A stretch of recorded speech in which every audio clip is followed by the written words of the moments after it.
শখ হচ্ছে মানুষের জীবনের একটা অঙ্গ, যেটা সব মানুষের মধ্যেই কিছু না কিছু থাকেই। হ্যালো বিউটিফুল পিপল, কেমন আছো তোমরা? অবশ্যই জানাবা, এটা তো রোজকার কথা।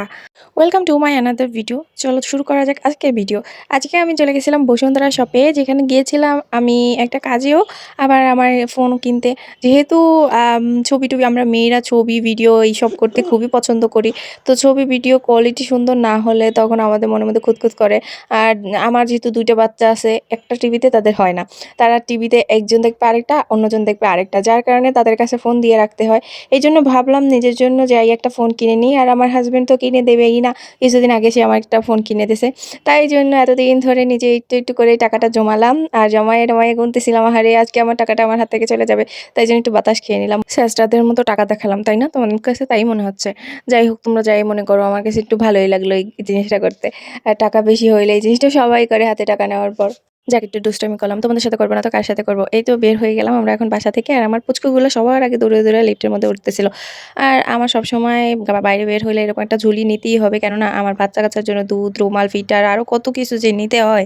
যার কারণে এত বড় একটা ঝুলি আমার নিতেই হবে ঘাড়ে ঝুলাইয়া। আর এই ভিডিওগুলো করতেছিল আমার মেয়ে। সে দেখাচ্ছিল তার বাবা, তার পা কত সুন্দর, আম্মুর পা এত সুন্দর না। কত দুষ্টুমি, কত ফাজলামি পারে। তারপর আমরা চলে আসলাম মেট্রো রেলে ওঠার জন্য, কারণ ওইখান থেকে তাড়াতাড়ি যাওয়া হবে, না হলে আমাদের জ্যামে পড়তে হবে আর অনেক সময় লস হয়ে যাবে। তারপর আমরা মেট্রো রেল আসার সাথে সাথেই আমি সবসময় এটা করি, ভিডিও করি। তো আমার ছেলে ওরা হচ্ছে যে এইখানে উঠলেই দৌড়াদৌড়ি করে, কারণ ফাঁকা জায়গা পায়, তো এই জন্য আর কি। তো ওইখান থেকে তো কাছে যাওয়া নিষেধ, এই জন্য আমি হাত ধরে রাখতেছিলাম বারে বারে। আর মেট্রো রেল আসার সময়টা অনেক সুন্দর লাগে, আর শব্দটা তো ভো ভো করে আসে, আর এখানে কথাগুলো এত ভালো লাগে আমার কাছে। তারপর আমরা মেট্রো রেলের ভিতর উঠে গেলাম, আর আজকে অনেকটাই ফাঁকা ছিল। শুক্রবার, সেই অনুযায়ী অনেকটাই ফাঁকা ছিল। অবশ্য সেকেন্ড বার যখন উঠবে সবাই, তখন হচ্ছে যে অনেক ভিড় থাকবে, কারণ মতিঝিল থেকে পুরোই খালি হয়ে যায়, তখনই উঠি আমরা। তো আজকে মনে হয় ফার্স্ট টাইম এত সুন্দরভাবে আস্তে করে বসে পড়তে পারছি, নয়তো অন্যদিন একদমই জায়গা পাই না, খালি থাকে না। আর আমি, আমার ছেলে, আমার ফ্যামিলি এখানে একটু ভিডিও করে নিচ্ছিলাম। আমার মেয়ে একটু রাগ হয়ে আছে, কারণ সে সব সময়ের মতো কোল থেকে একটুও নামে না, ওর বাবার কোলের থেকে। আর ওর বাবারে টাকা পর্যন্ত বের করতে দেয় না, এত পরিমাণে দুষ্টুমি করে, আর কোলের থেকে একটা ফোঁটা নামে না। আর আমার ছেলে মাশাআল্লাহ, ওরে আমি হাঁটাই হাঁটাই নিয়ে যাচ্ছিলাম, আর ও সুন্দর এখানের একটা দেখেই হাঁটতেছিল। আর বসুন্ধরার সামনে এত পরিমাণে ভিড়, দেখতেই পাচ্ছেন আপনারা। বসুন্ধরা বেশিরভাগ সময় মানুষের চেয়ে গাড়ির ভিড় থাকে অনেক বেশি। আর আমরা যেতে যেতে অনেক লেট হয়ে গেছিলো, ভাবছিলাম যে তখন বসুন্ধরা অফ করে দিবে। আর যে তারপরও শুধু আমরা যেহেতু ফোন কিনবো, এই জন্য আমি আর তাড়াহুড়ো করি না, আমরা ফোন কিনেই চলে আসছি, আর কিছু করিনি। আর আমার মেয়ের রাগ হওয়ার কারণ হচ্ছে, তার শুধু বলছিলাম ভাইয়া ভালো, তুমি ভালো না, তুমি কোলের থেকে নামো না, একটু হাঁটো না, এখানে কত সুন্দর সুন্দর জায়গা, কত কিছু দেখার আছে, তুমি একটু হাঁটো। সে হাঁটবেই না। কত বাচ্চাদের দেখাইলাম যে দেখো হাঁটে, আরাফ হাঁটে, তাও সে একটু হাঁটে না, তার বাবার কোলেই আছে।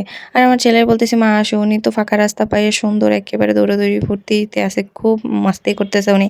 কিন্তু আমার মেয়ে তো আরেকজন। আর এখানে একটা শ্যুট হচ্ছিল, কিসের শ্যুট যেন হচ্ছিল, তাই জন্য এখানে আর দাঁড়াইনি আমরা সামনে চলে আসছিলাম। যদিও ভুলবশত উপরে উঠে গেছিলাম। এখন হচ্ছে ফোনের সব আইটেম সব কিছু একেবারে নিচে নিয়ে গেছে। নিচে আগে যখন আমরা কসমেটিক্স দেখতাম, ওইগুলো এখন উপরে। নিচে কোনো কসমেটিক্সের দোকান নাই, সব ফোনের দোকান। আর আমাদের সবাই নিয়ে বের হলে আমার জামাইয়ের যে কী কষ্ট হয়, মায়েরা সারাক্ষণ কোলে কোলে থাকে। আর তার মধ্যে আমি মাঝে মধ্যে বলি একটু ভিডিও করে দাও, ছবি তুলে দাও।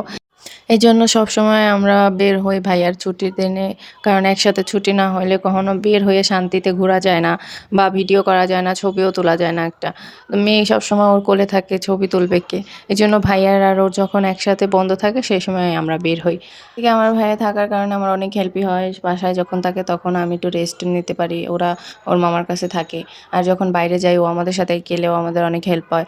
এই জন্য অনেক সুবিধা আছে। আর ২ টা বাচ্চা নিয়ে তো একসাথে ২ জন কখনোই ঘোরা যায় না, যদি একজন মানুষ না থাকে। আর সবাই মিলে যখন ঘুরি তখন তো ভালোই লাগে। আর ঘুরতে ঘুরতে চলে আসলাম আমরা সেই গন্তব্যস্থানে। এর আগে অনেকগুলো মোবাইল দেখছি, কোনো মোবাইলটাই ভালো লাগে নাই। আর স্যামসাংয়ের একটা ভাল লাগছে, কিন্তু আমার বাজেটের বাইরে। আর হচ্ছে স্যামসাং আমার ভাল লাগে না, কারণ হচ্ছে ওইটার ৮ ঘন্টার বেশি চার্জ থাকবে না, আর চার্জার সাথে থাকে না। এক্সট্রা চার্জার কিনতে হলে ১৫০০ টাকা এক্সট্রা দিতে হবে। যার কারণে ভাবলাম যে না, আমি স্যামসাং চালাবো না। চালাইলে দামিটাই চালাবো, একেবারে যখন সামর্থ্য হবে তখন স্যামসাংয়ের দামিটাই কিনবো। এই তো তারপরে নিয়ে নিলাম অনার, কারণ আমার হাজব্যান্ড অনার চালায়, আর অনারটা কিনলাম এই কারণে এটার ভিডিও কোয়ালিটি, এই যে আপনি যে ভিডিওটা দেখতেছেন এই ভিডিওটা কিন্তু অনার দিয়ে করা। আর ভিডিও ছবি সব কিছু একেবারে ন্যাচারাল আসে, অনেক ভালো ছবি আসে, এমন না যে ফিল্টার মাইরা দেয়, অনেক সুন্দর ছবি আর কোয়ালিটি অনেক সুন্দর, এই জন্য আর কি আমি নিলাম। আর এই তো আনবক্সিং করে আপনাদের সামনে দেখাই দিলাম, এখানে এই আনবক্সিং করলাম আমার এই প্রথম একটা ফোন যেটা আমি আনবক্সিং করলাম, কেননা এর আগে যতগুলো ফোন কিনছি সব আমার হাজব্যান্ড নিয়ে আসছে, সেই আনবক্সিং করে টরে নিয়ে আসছে, আমি কখনো আনবক্স করি নাই, এই ফার্স্ট টাইম করলাম, এই জন্য আর কি ভালো লাগলো অনেক। আর একটা কথা কি, এই ফোনটা আমার হাজব্যান্ড কিনছিল 33,000 টাকা দিয়ে, আর আমি যখন কিনছি তখন 30,000 টাকা দিয়ে কিনছি। আর আমি কিনে আনার পর এখন নাকি ফোনের দাম আরও 1,000 টাকা কমছে, ফোনের দাম দিন দিন কমতেই আছে। আমি তো 3,000 টাকা কমে খুবই মানে আত্মহারা হয়ে গেছিলাম খুশিতে, কারণ আমার জামাই কিনছে 33,000 টাকা দিয়ে, আমি 3,000 টাকা জিতছি। এখন দেখি না, ফোনের দাম দিন দিন কমতেছে, আর সব ফোনের দাম কমতেছি না কেন জানি না, ওনারের ফোনের দাম কমছে, টেকনোর কমছে, মানে আমি যেগুলো কিনি ওইগুলোর দাম কমে যায়, বুঝলাম না ভাই। যাই হোক, বসুন্ধরা আসলে আমার এই জিনিসটা মাস্ট খাইতে হবে, তাই এই জিনিসটা আমি সব সময় অর্ডার করি। আমার থেকেও আমার হাজব্যান্ডের খুবই পছন্দ এই জিনিসটা, সবচেয়ে বেশি পছন্দ তার। আমার আইসক্রিমটা আর এইখানে মিল্কশেকটা মাস্ট খেতে হবে আমার, স্ট্রবেরি আর চকলেটের।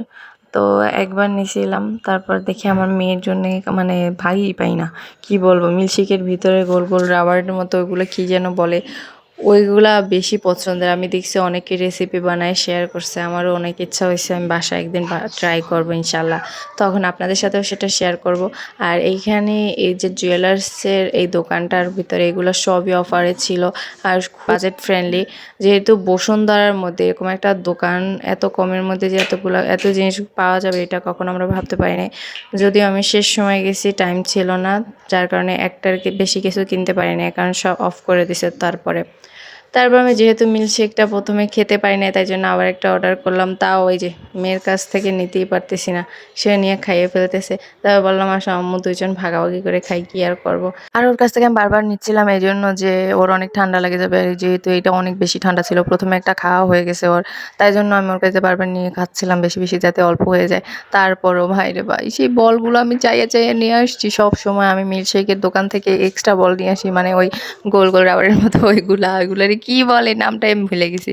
যাই হোক, ওইগুলো আমি চাই চাই নিয়ে আসি সব সময় আমার মেয়ের জন্য, তার কি পারলো। যাই হোক, ইনশাল্লাহ আবার, মানে আমি যখনই যাই প্রতি সপ্তাহে আর নাইলে একবার যাই ওইখানে, আমি গেলে প্রতিবারই ওইগুলো অর্ডার করি। আর এখন মিল্কশেকের এত এত দাম হয়ে গেছে, কি আর বলবো ভাই, বাসায় বানানো উচিত। তারপর আমার ভাইয়েরও ডিউটি শেষ, ও এখান থেকে বললো চল আমরা একসাথেই যাই, পরে আমরা একসাথে বাসায় চলে আসলাম। আর এতক্ষণ আমার সাথে থাকার জন্য আপনাদের অনেক অনেক ধন্যবাদ। আল্লাহ হাফেজ।